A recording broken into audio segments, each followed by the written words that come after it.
نبی فاروق اعظم خلیفہ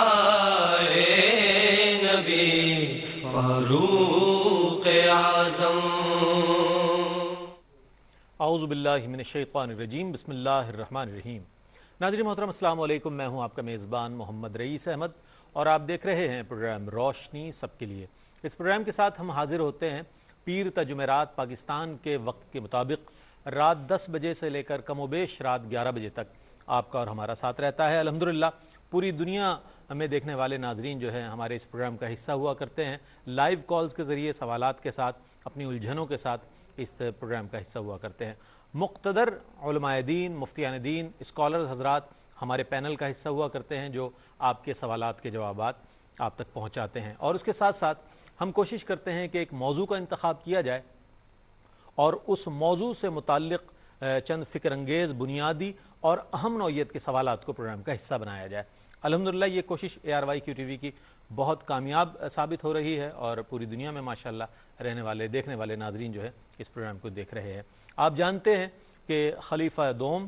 خلیفۃ المسلمین حضرت سیدنا عمر فاروق رضی اللہ تعالیٰ عنہ کی جو شہادت ہے یکم محرم الحرام ہے. اس اعتبار سے ARYQ TV نے ایک یہ خاص اہتمام کیا ہے کہ الحمدللہ ہفتہ بھر ہم سیرت سیدنا فاروق اعظم رضی اللہ تعالیٰ عنہ کے حوالے سے بات کریں گے. ان کی سیرت و کردار کے حوالے سے، ان کی دینی خدمات کے حوالے سے، ان کے دور صحابیت کے حوالے سے، ان کے عہد خلافت کے حوالے سے اور ان کی شہادت تک کا انشاءاللہ ذکر رہے گا. اور یہ بھی ہے انشاءاللہ مجھے امید ہے کہ ہمیشہ کی طرح آپ بھی اس پروگرام کا حصہ ہوا کریں گے. آج ہماری اور آپ کی خوشبختی ہے الحمدللہ عہد حاضر کی وہ نابغہ روزگار شخصیت، عہد حاضر کی وہ شخصیت، بلند پایہ شخصیت، دینی علوم کے حوالے سے ماشاءاللہ ایک ایسی شخصیت کہ جن کا ہر مکتبہ فکر میں احترام کیا جاتا ہے. ہر مکتبہ فکر کے افراد جو ہیں آپ کا ادب کرتے ہیں، آپ کی بات کو سنتے ہیں اور اسے قبول کرتے ہیں. ایک ایسی شخصیت ماشاءاللہ کہ جن کا ہونا ہمارا حوصلہ بڑھاتی ہے اور ہمارے لیے بڑی عزت و شرف کی بات ہے کہ آج ہمارے پروگرام کا حصہ ہے مفتی اعظم پاکستان حضور قبلہ مفتی منیب الرحمن صاحب آج ہمارے مہمان ہیں. یقیناً آپ اس بات سے بہت خوش ہوں گے کہ آج الحمدللہ ARYQ TV کے اس پروگرام میں آج مفتی صاحب قبلہ یہاں تشریف فرما ہے. مفتی صاحب السلام علیکم. وعلیکم السلام ورحمۃ. میں خوش آمدید کہوں گا آپ کو شکریہ آج کے اپنے اس پروگرام میں. اور آپ کے ساتھ تشریف رکھتے ہیں ممتاز و معروف شخصیت الحمدللہ میرے اس پروگرام کے پینل کا حصہ رہتے ہیں، بہت خوبصورت انداز تکلم رکھتے ہیں، بہت وقی مطالعہ رکھتے ہیں دینی علوم کا اور بہت عمدہ انداز تکلم رکھتے ہیں. علامہ سید مظفر حسین شاہ صاحب ہمارے مہمان ہیں. علامہ صاحب السلام علیکم. وعلیکم السلام ورحمۃ اللہ. یہ میری جسارت نہیں ہے کہ اتنی بلند پایہ شخصیات کی موجودگی میں کچھ عرض کروں. میں براہ راست سوالات کی جانب آ جاتا ہوں اور مفتی صاحب کی خدمت میں سوال عرض کروں گا. مفتی صاحب یہ فرمائیے گا کہ حضرت سیدنا عمر فاروق رضی اللہ تعالیٰ عنہ کا خاندانی پس منظر کیا ہے، اس حوالے سے کچھ ارشاد فرمائیے. بسم اللہ الرحمن الرحیم. حامداً للہ عز وجل سبحانہ وتعالی مصلیاً ومسلماً علی سید المرسلین سیدنا محمد الرسول اللہ صلی اللہ علیہ وسلم صلی اللہ تعالی علیہ وعلی آلہ وصحبہ وبارک وسلم علیہ. اما بعد، معزز ناظرین کرام، السلام علیکم ورحمۃ اللہ وبرکاتہ. وعلیکم السلام ورحمۃ اللہ وبرکاتہ. آپ کے سوال کا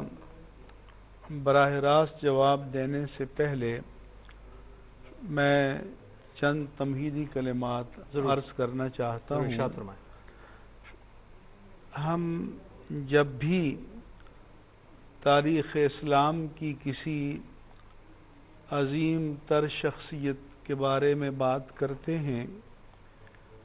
اور ان کی تاریخ پیدائش کے حوالے سے یا اس وقت کے ان کے احوال کے حوالے سے متعدد روایات کی بات کرتے ہیں، قطعیت کے ساتھ بات نہیں کرتے، تو کچھ لوگوں کے ذہنوں میں یہ خیال آتا ہے کہ جب اتنی عظیم شخصیت ہے تو اس کے بارے میں ایک سے زیادہ آراء کیوں ہیں؟ تاریخ انسانیت میں ایسی شخصیت ایک ہی ہے اور وہ ختم المرسلین سیدنا محمد الرسول اللہ صلی اللہ علیہ وآلہ وسلم کی شخصیت ہے، جن کی آمد کے ڈنکے ابتدائے آفرینش ہی سے بجتے رہے، کیا کہنا ہے، سبحان اللہ سبحان اللہ، اور جن کا شہرہ ابتدائے تخلیق کائنات سے ہوتا رہا، بلکہ جن کو وجہ تخلیق کائنات قرار دیا گیا، یہاں تک کہ حضرت آدم علیہ السلام نے اپنی توبہ کی قبولیت کے لیے ان کا وسیلہ پیش کیا، جیسا کہ شاعر نے کہا، اگر نام محمد را نہ آورد شفیع آدم، سبحان اللہ سبحان نہ آدم یافت توبہ، اللہ، نہ نوح از غرق نجینا۔ واہ، پھر ہر نبی کی نبوت کا کہ فرائض کا یہ لازمی حصہ تھا کہ وہ آپ کی آمد کا تذکرہ اور بشارتیں سناتے چلے جائیں۔ تو چونکہ آپ کے بارے میں الہامی کتابوں میں بشارات پہلے سے موجود تھیں، نہ صرف بشارات موجود تھیں بلکہ علامات بھی موجود تھیں، اور علامات بھی اتنی قطعی تھیں کہ یعرفونہ کما یعرفون ابناہم، کہ وہ حضور کو ان علامات سے ایسے پہچانتے تھے جیسے اپنے بیٹوں کو پہچانتے تھے، سبحان اللہ، لہذا کاہن بھی ان کی بشارتیں دے رہے تھے، نشانیاں بتا رہے تھے۔ تو آپ کا یہ تفرد ہے، امتیاز ہے کہ پیدائش سے پہلے کے احوال اور پیدائش کے احوال اور پھر بچپن کے، لڑکپن کے، شباب کے احوال من کل الوجوہ سیرت کی کتابوں میں محفوظ ہیں۔ کیا کہنا، لیکن اور شخصیات جو آگے چل کر انسانیت کے اعلیٰ ترین مراتب پر فائز ہوئیں، ان کا نام کے تعین کے ساتھ تذکرہ پہلے سے چلا نہیں آ رہا تھا کہ سارے لوگوں کی نگاہیں متوجہ ہوتی کہ یہ کون ہے، کیسا ہے، لہٰذا ان کی پیدائش کے بارے میں بھی، تواریخ کے بارے میں بھی ایک سے زیادہ اقوال ملیں گے۔ جہاں تک آپ کے سوال کا تعلق ہے کہ آپ کا خاندانی پس منظر کیا ہے، فہر بن مالک سے خاندان قریش کا آغاز ہوا۔ ان کے صاحبزادے لؤی تھے اور ان کے صاحبزادے حضرت کعب تھے، جو ختم المرسلین صلی اللہ علیہ وآلہ وسلم کے سلسلہ نسب میں 8ویں پشت پر آتے ہیں، اور وہی حضرت کعب حضرت عمر فاروق رضی اللہ تعالیٰ عنہ کے سلسلہ نسب میں 9ویں پشت پر آتے ہیں۔ حضرت کعب کے 2 صاحبزادے تھے، ایک کا نام مرہ تھا جو تاجدار کائنات کے جد اعلیٰ تھے، اور ان کے بھائی کا نام عدی تھا جو حضرت عمر فاروق رضی اللہ تعالیٰ عنہ کے جد اعلیٰ تھے۔ قریش کے جو مختلف خاندان تھے، جیسے بنو ہاشم، بنو امیہ، بنو تیم، بنو خزیمہ، بنو عدی وغیرہ، تو ان کے جو خاندان تھے ان کی مختلف امتیازی صفات تھیں، یا جو عرب کا ایک معاشرہ تھا ان میں مختلف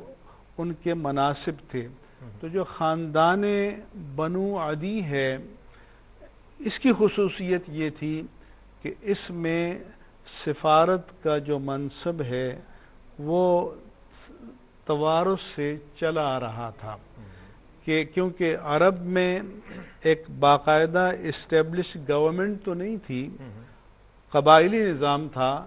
لیکن قبائل اپنے نظام کو ایک طرح کی مشاورت سے چلاتے تھے، اور مختلف مناصب اہلیتوں کی بنا پر مختلف قبائل کے پاس تھے۔ چنانچہ حضرت عمر فاروق رضی اللہ تعالیٰ عنہ کے قبیلے میں جو اسٹیٹس یا جو منصب امتیازی چلا رہا تھا وہ سفارت کا تھا، اور جو سفارت کا منصب ہے یہ بجائے خود بہت سی کوالٹیز کا تقاضا کرتا ہے۔ جیسے اگر اس کے قریب تر کوئی چیز ہم آج کل سمجھیں، ایک سفارت تھا، ایک منافرہ تھا، اور منافرہ کو آج کل کے ہمارے ہیں جو قبائلی علاقہ جات ہیں ان کی جرگے سے تعبیر کر سکتے ہیں۔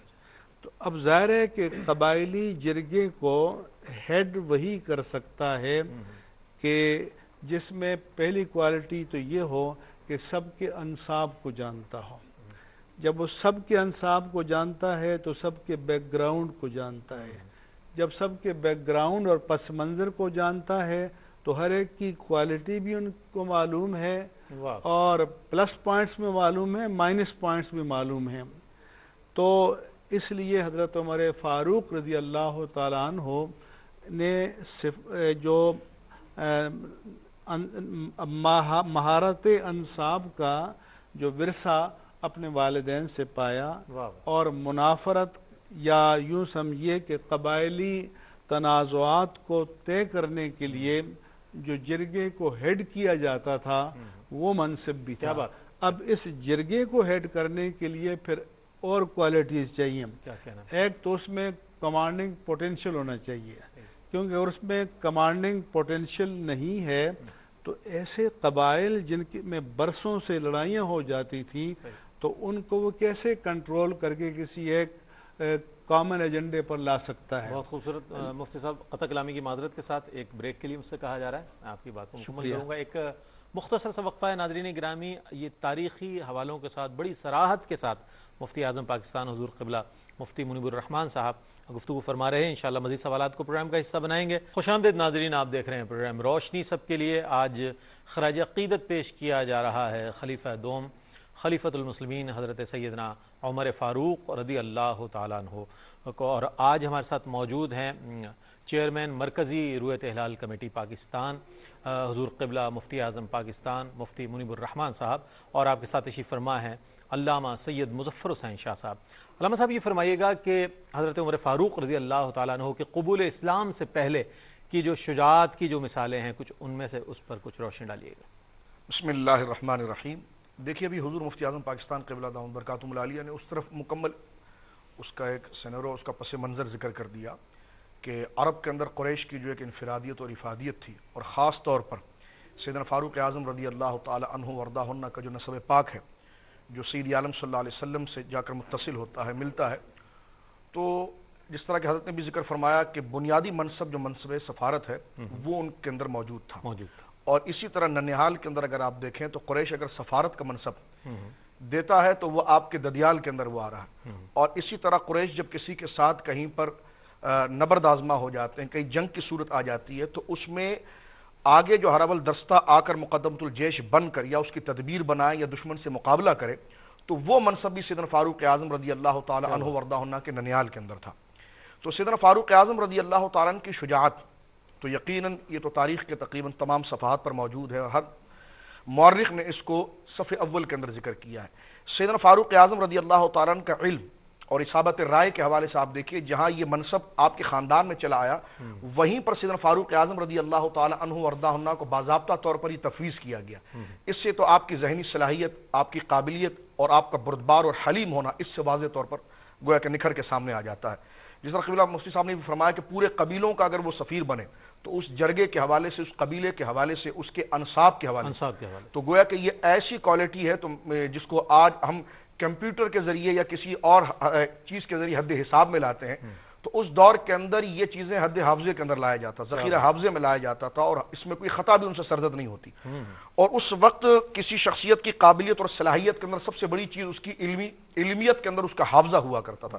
سیدنا فاروق اعظم رضی اللہ تعالی عنہ وارضاہ عنہ نے لکھنا پڑھنا بھی سیکھا، اور شجاعت کا تو یہ معاملہ تھا کہ عکاظ کا جو بازار، عکاظ کا جو میدان لگتا تھا، سیدنا فاروق اعظم کے بارے میں مورخین لکھا ہے کہ جس کو کہا جاتا ہے کہ ہر سال نمبر 1 آنے والی شخصیت وہ شخصیات میں شمار. ایک میں نے یہ بھی روایت دیکھی کتاب کے اندر کہ جب سیدنا فاروق اعظم رضی اللہ تعالیٰ دار اسلام سے وابستہ ہوئے ہیں تو ان کا تعارف جب کرایا گیا تو کسی پہلوان کے سامنے بات کی گئی کہ سیدنا فاروق اعظم رضی اللہ تعالیٰ عنہ وارضاہ عنہ اسلام انہوں نے قبول کر لیا ہے. تو پوچھا گیا کہ کون عمر؟ تو کہا وہی جو عکاظ کے اندر سب سے بڑے پہلوان کہلاتے تھے. تو کہا کہ پھر اس کا مطلب یہ ہے کہ ان کے ذریعے اس قوم کو بہت زیادہ خیر ملے گی. سیدنا فاروق اعظم رضی اللہ تعالی عنہ وارضاہ عنہ کی جسامت بھی اس اعتبار سے تھی کہ جب آپ کسی کے درمیان موجود ہوتے تو سب سے زیادہ قدامت، یعنی یوں سمجھیے کہ قد و دراز تھا وہ آپ کا تھا. جسامت کے اعتبار سے مضبوط اعصاب کے آپ مالک تھے. اسی اعتبار سے اللہ رب العالمین نے جہاں تمام چیزوں کے اندر آپ کو فضیلت رکھی ہے، وہیں پر سرکار دو عالم صلی اللہ علیہ وسلم نے حربی معاملات میں جن چیزوں کی ضرورت کو ایک مجاہد کے لیے قرار دیا ہے، جس میں گھوڑ سواری ہے، تیر اندازی ہے یا تیراکی ہے، سیدنا فاروق اعظم رضی اللہ تعالیٰ عنہ اس میں ایک انفرادیت رکھا کرتے تھے. آپ کے دور خلافت کے اندر آپ نے ایک بڑا مضبوط قسم کا گھوڑا دیکھا تو اس پر آپ سوار ہوئے، بہت تیز آپ نے سواری کی،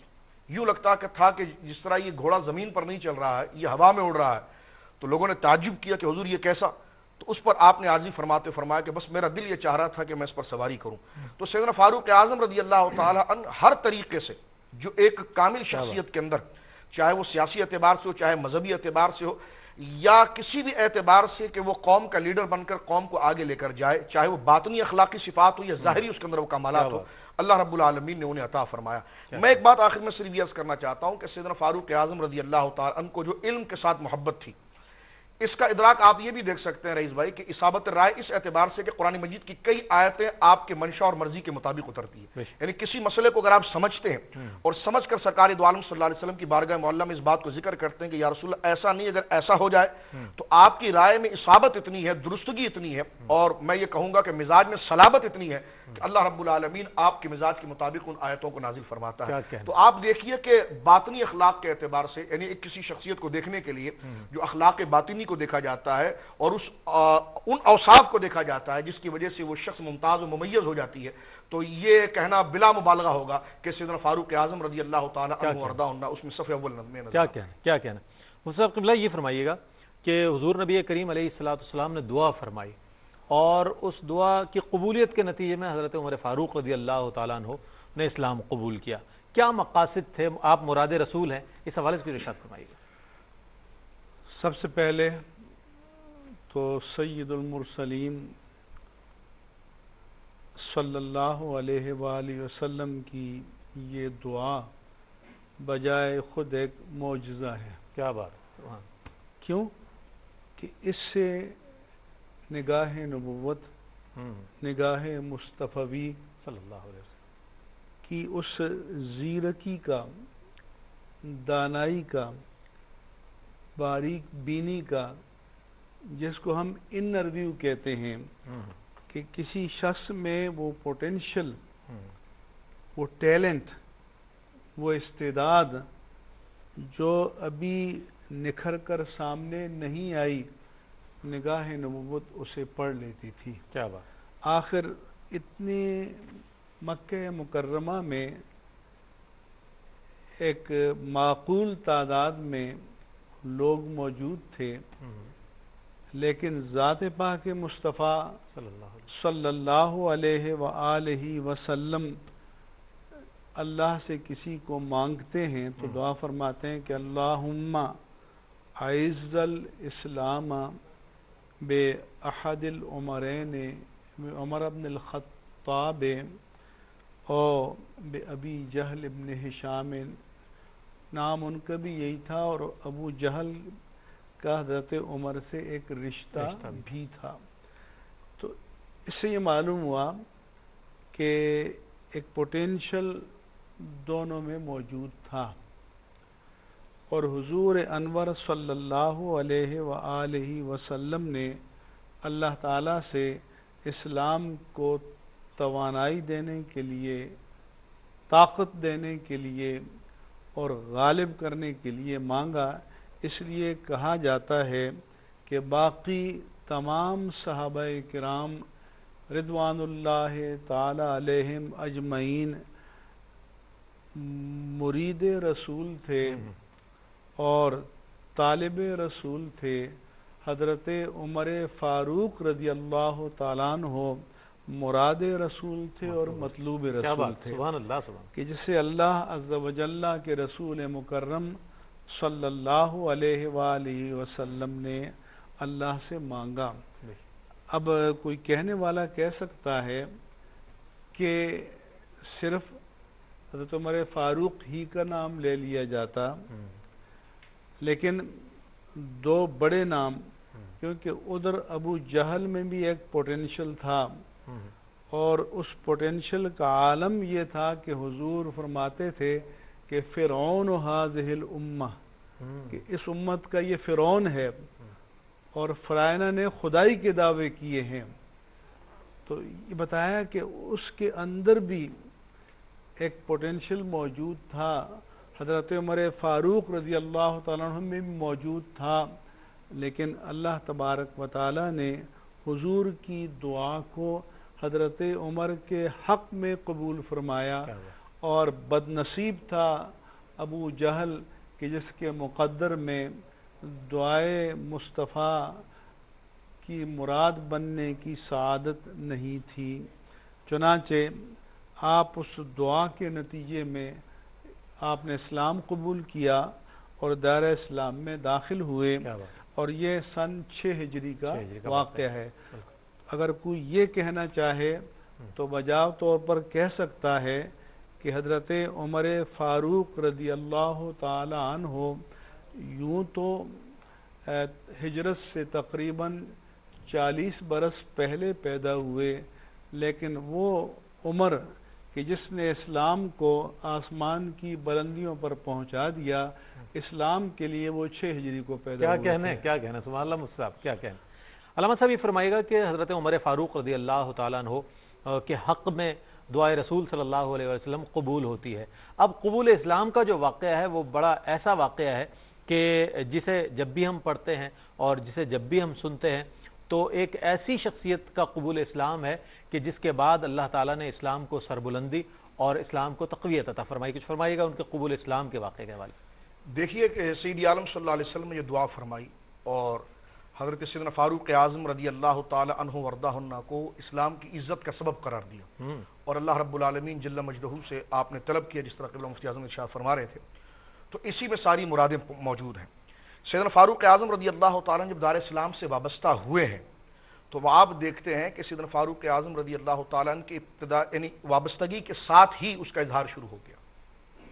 اور وہ اظہار شروع ہو گیا کہ جس طرح سیدنا فاروق اعظم رضی اللہ تعالیٰ نے جس وقت اسلام قبول کیا وہ وقت اس وقت خاموشی کا تھا، یعنی اس وقت اس چیز کو پوشیدہ رکھنا تھا، لیکن سیدنا فاروق اعظم رضی اللہ تعالیٰ کے بارے میں تمام تاریخ اس کو متفق طور پر روایت کرتی ہے کہ آپ لوٹ کر جب آئے تو مکہ میں ایک شخص تھا جس کو یوں سمجھیے کہ جو پیٹ کے ہلکے ہو جو ہوتے ہیں، کہ جس کو اگر یہ بات بتا دی جائے اور کہا جائے کسی کو بتانا نہیں تو وہ 100 کو بتاتا ہے۔ سیدنا فاروق اعظم نے اظہار ایمان کے لیے دیکھیے کیا طریقہ اختیار کیا، آپ نے باقاعدہ اس کو پکڑا، اس کو کہا کہ سن، میں عمر بن خطاب، میں نے اسلام قبول کر لیا ہے، کیونکہ آپ کے بارے میں اب تک یہی باتیں مشہور تھی کہ اسلام کے سب سے بڑے دشمن ہیں، اور سید عالم صلی اللہ علیہ وسلم کے بارے میں یہ عزائم رکھتے ہیں، لیکن جب حضور کے دربار میں پہنچے تو سرکار علیہ الصلوۃ والسلام کی مراد تھے تو سرکار کے دست پاک میں مرید ہو گئے۔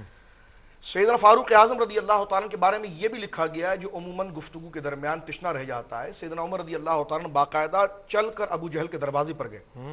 اور دروازے پر دستک دے کر جب وہ باہر نکلا، کیونکہ اسی نے ہی سیدنا فاروق اعظم رضی اللہ تعالیٰ عنہ کو اپنے ایک خاص عزائم کے تحت سرکار علیہ الصلوۃ والسلام کی طرف بھیجا تھا، تو جب آپ لوٹ کر آئے تو دروازے کو آپ نے ٹھوکا، اور اس کو جب وہ باہر نکلا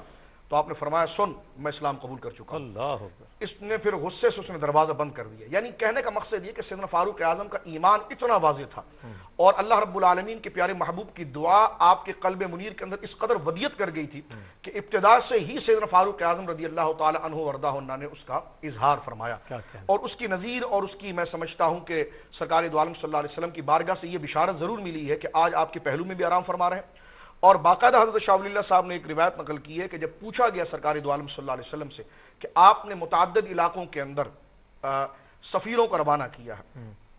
مختلف بادشاہوں کے پاس، لیکن یہ کیا بات ہے کہ آپ نے کبھی سیدنا صدیق اکبر یا سیدنا فاروق اعظم کو روانہ نہیں کیا، تو اس سے آپ اندازہ لگائیے کہ ان کا ایمان اور ان کا یہ تمام طریقہ حضور علیہ السلام کو اس قدر محبوب ہے کہ سرکار نے فرمایا کہ میرے لیے ابو بکر و عمر میرے آنکھ اور کانوں کی طرح ہیں، اور یہ جملہ یہ بھی ہے کہ میری طبیعت ان سے بھرتی نہیں ہے، میری طبیعت ان سے مستغنی نہیں ہوتی ہے۔ اور اس میں ایک روایت یہ بھی سوالے سے اگر آپ دیکھیں کہ سیدنا فاروق اعظم کے ایمان کی کس قدر بلندی ہے کہ آج وہ حضور علیہ السلام کے پہلو میں آرام فرما رہے ہیں، اور یہ کئی روایات کے اندر یہ موجود ہے، قرآن بھی اس طرف اشارہ کرتا ہے کہ انسان کی تخلیق جس مٹی سے کی جاتی ہے وہ لوٹ کر اسی مقام پر پہنچتا ہے۔ تو سیدنا فاروق اعظم رضی اللہ تعالیٰ عنہ کی وجود مسعود میں یہ نفاست اور یہ شرافت اور یہ طہارت جو تھی، اس کی وجہ یہ ہے کہ آپ کے جسد مبارک کو جس خاک کے کریم سے بنایا گیا ہے وہ سرکار علیہ السلام کی وجود مسعود سے کشید کی گئی ہے۔ سیدنا فاروق اعظم رضی اللہ تعالیٰ عنہ کی طبیعت مبارکہ میں تطہیر کا اندازہ آپ اس سے بھی لگا سکتے ہیں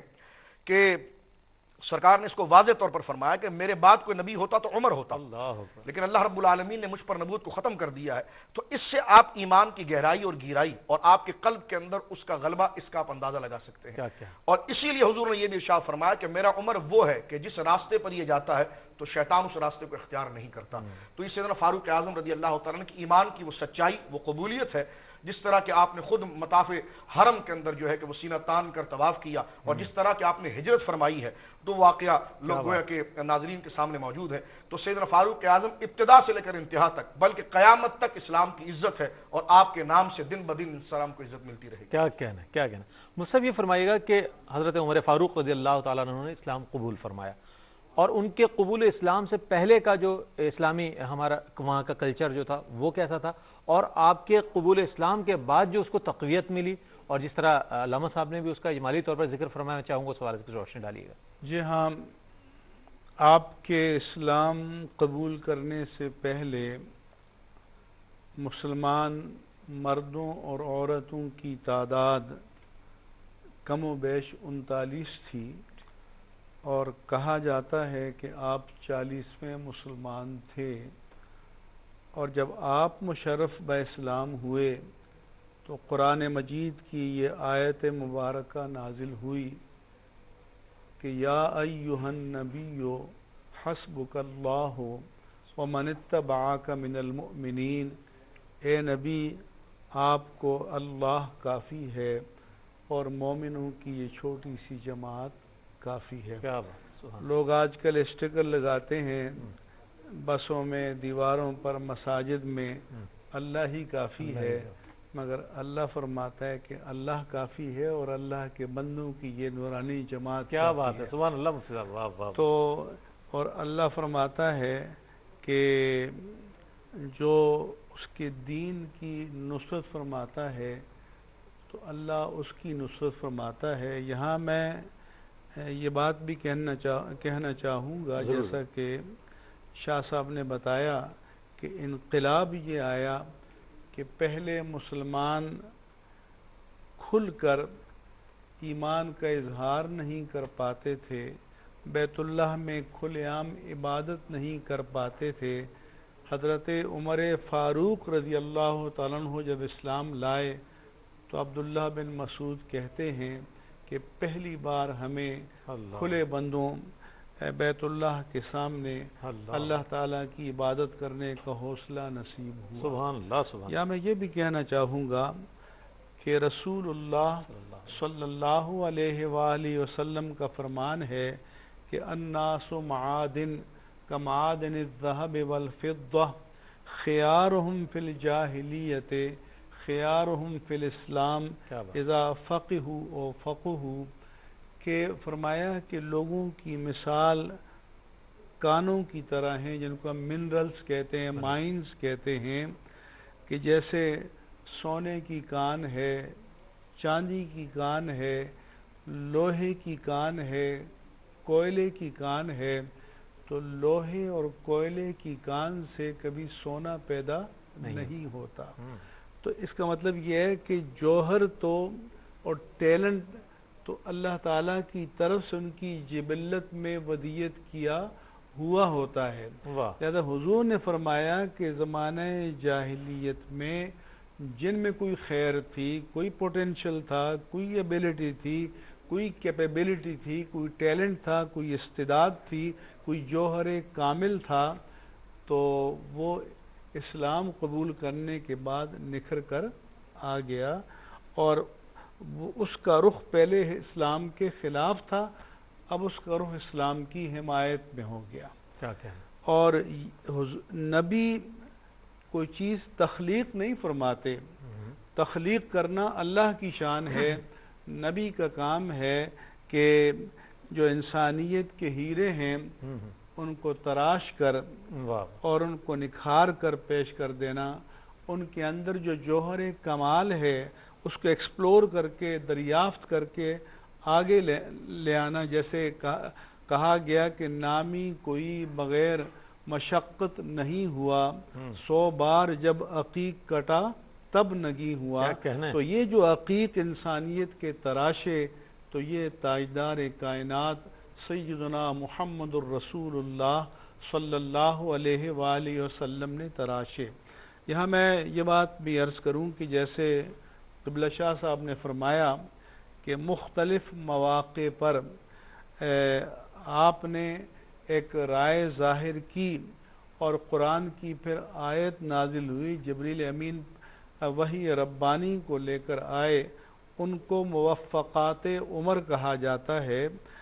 غلام احمد پرویز نے اس کا ایک طرح سے مذاق اڑایا، لیکن وہ اس کو سمجھا نہیں۔ ہم یہ نہیں کہتے کہ عمر نے یہ سوچا تو جبریل امین وہی لے کر آ گئے، عمر کچھ اور سوچتے تو شاید اس کے برعکس ہو جاتا، بلکہ موفق کے معنی یہ ہیں کہ عمر سوچتے ہی وہی تھے جو منشأ ربانی ہوتا تھا، جو منشأ وہی ربانی ہوتا تھا۔ عمر فاروق کا ذہن وحی ربانی کے سانچے میں ایسا ڈھلا ہوا تھا اور تاجدار کائنات نے ایسا ڈھال دیا تھا، اتنا اس کو، ان کی جبلت کو، فطرت کو، ان کی روح کو، قلب کو، عقل کو اتنا مجلہ، مصفہ، منور اور پیوریفائیڈ اور پاکیزہ کر دیا تھا کہ گویا اللہ تبارک و تعالیٰ کی وحی کی منشا جو ہے وہ خود ہی ان کے آئینہ دل میں منعکس ہو جاتی تھی، اور وہی بات ان کے ذہن میں آتی تھی جو اللہ تبارک و تعالیٰ کی منشا ہوتی تھی۔ کیونکہ توفیق کے معنی ہی یہی ہیں کہ جعل الاسباب موافقا للمطلوب الخیر۔ توفیق کہیں اور سے نہیں آتی، توفیق بھی تو ذات باری تعالیٰ سے آتی ہے، اور اللہ تعالیٰ اسباب خیر کو ان کے لیے موافق فرما دیتا ہے۔ اور اس کے مظاہر پھر ہم پوری سیرت سیدنا عمر فاروق رضی اللہ تعالیٰ عنہ میں قدم بقدم اور جا بجا ملتے ہیں۔ اور جیسا کہ میں نے کہا کہ بات اس ٹیلنٹ کی ہے، شجاعت کی ہے، ہمت کی ہے۔ صحابہ کرام جب ہجرت کا وقت آیا، حضور نے سب کو اجازت دی کہ جس طرح موقع بن پڑے تم چپکے سے مدینہ منورہ یثرب کی طرف نکل جاؤ، لیکن جب حضرت عمر فاروق رضی اللہ تعالیٰ عنہ کی ہجرت کا وقت آیا تو آپ نے تلوار حمائل کی اور کمان گلے میں ڈالی، تیر آپ نے ہاتھ میں لیے، بیت اللہ کا طواف کیا اور اعلان کیا کہ جو یہ چاہتا ہو کہ اس کی بیوی بیوہ ہو جائے، اس کی ماں اس کو روئے، عربی میں کہتے ہیں کہ سکلت کا ام کا، اور جو یہ چاہتا ہو کہ اس کے بچے یتیم ہو جائیں تو یہاں حدود حرم سے باہر آ کر میرا رستہ روک لے۔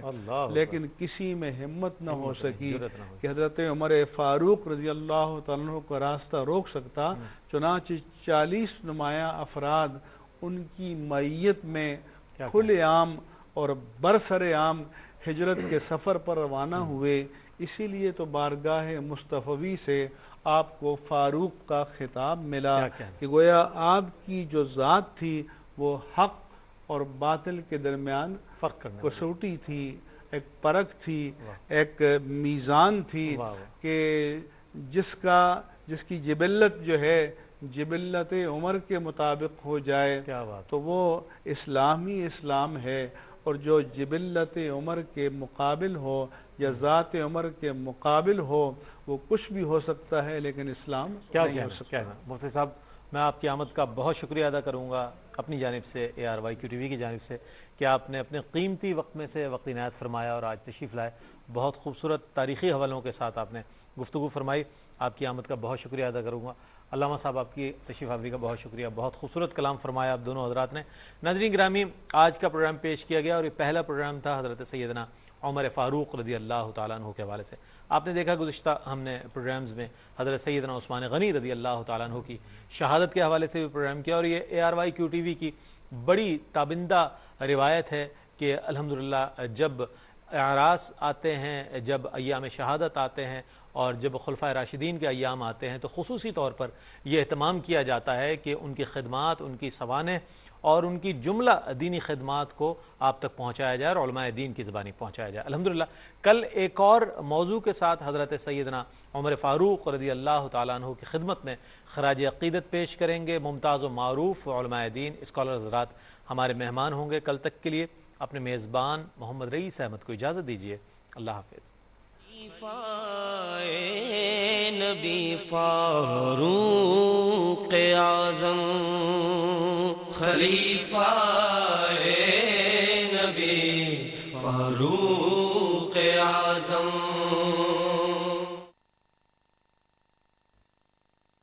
خلیفہ نبی فاروق اعظم، خلیفہ فاروق اعظم، سراپا بندگی فاروق اعظم، سراپا بندگی فاروق اعظم، خلیفہ